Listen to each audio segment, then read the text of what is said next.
Richard Santos, Director of Santa Clara Valley Water District.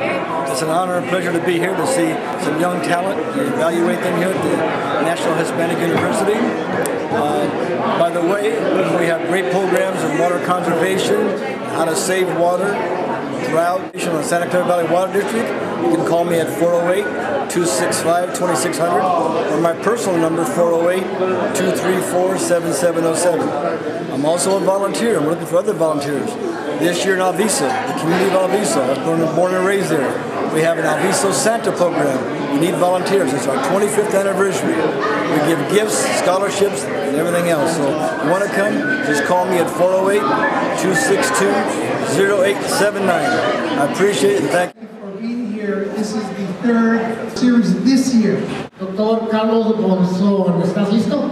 Okay, when I was going to start, I had divided the presentation in 3 parts, and I was going to start with the idea of Mexico as a palimpsest and the Mexican diaspora, and what it means really about the Mexican culture, because usually, especially nowadays, they see Latinos, they put us into one group, like we all have the same sabor a plátano, the same flavor of bananas.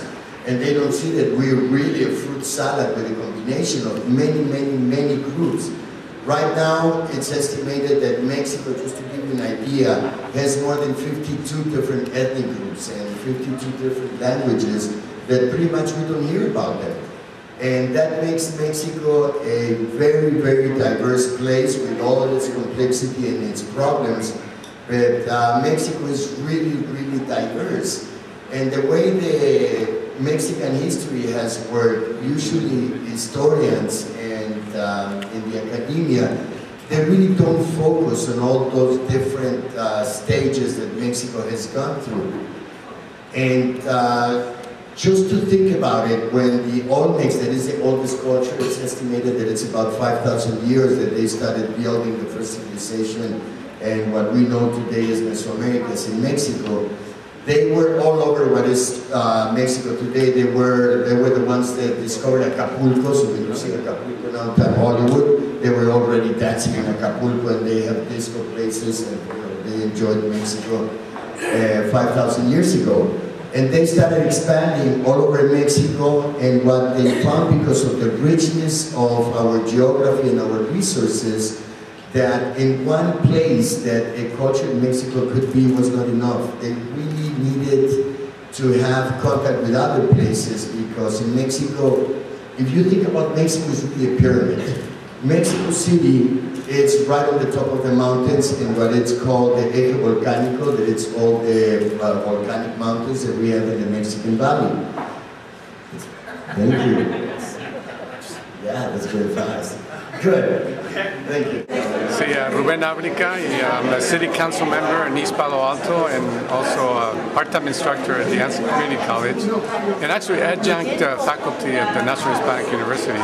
And I thought the program was excellent, a good review of our ancient history and our current continuation of Mexicano, Mexican, Chicano, Latino culture, and the importance of art and ways that art connect with education and with history. And you know, I thought it was very good to hear from a couple other the artists from the teatros, reminding us all of all the work that we need to do to inspire our youth and remember our elders and pass on the history constantly, whether it's music, art,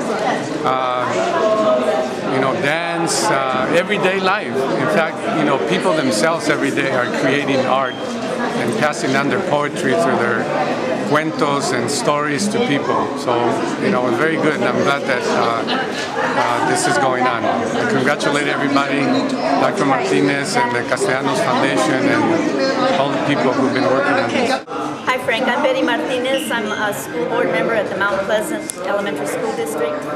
And in response to your question about the significance of these conversations, I'd like to compare today's conversations about the arts and the vitality of the arts in our Latino communities and the role that it plays, by contrasting it to, in academia, we usually have wonderful lecturers who come and they speak to our brain and they speak to our intellect.